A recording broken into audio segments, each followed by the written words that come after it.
Today I'm going to show you how to set up a Docker container and create a Docker image. We will run a very basic HTML page on an apache2 server.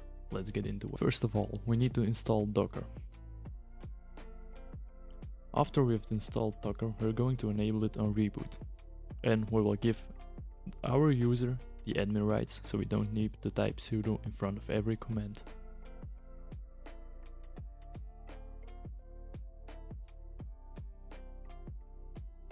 Reboot your PC or virtual machine because the user mod will only change on a reboot. After all that, we can see if Docker is correctly installed with docker-v. Now that we're ready, we can create our first Docker file. First, I'm going to create a folder to keep all our files in. I'm also going to create a folder for our HTML files and create a very basic index page.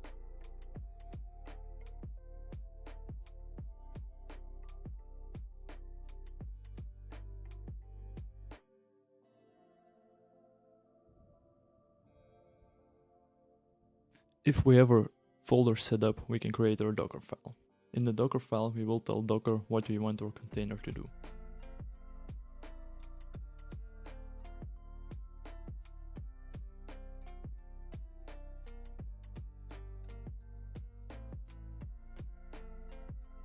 We will use Ubuntu 20.04. We will update the packages on our machine and install TZ data because we will need it to run our apache2 server.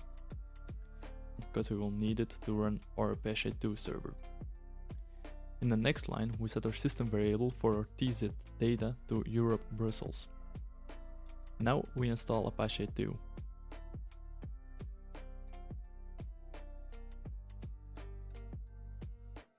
And we will expose port 80, because it's the default apache2 port. We want to expose this port so it's accessible from outside the container. After that, we run our cmd command that will start the Apache server in the foreground.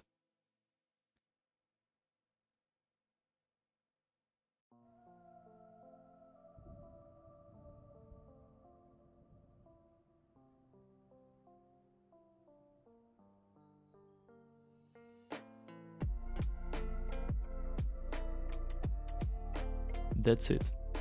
Our Docker image is done. We now can build it. Remember to use the -t to give it your own name.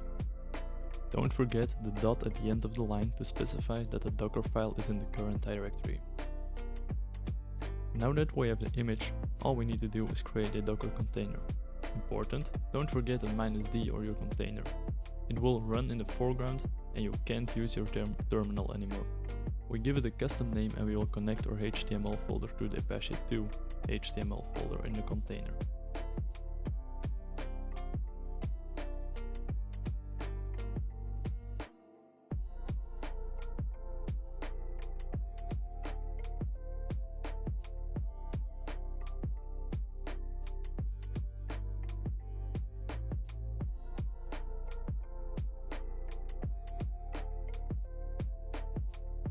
-p we use to tunnel port 80 to port 8085 on our host machine.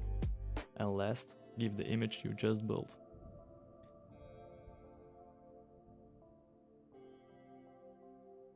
Now you can serve to the IP address of your virtual machine or on your virtual machine to localhost.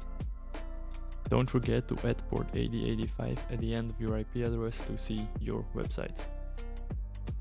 Now you can change your HTML file at any given moment and it will change in real time on your server. Just remember to refresh your page. I hope you learned something. Thank you for watching.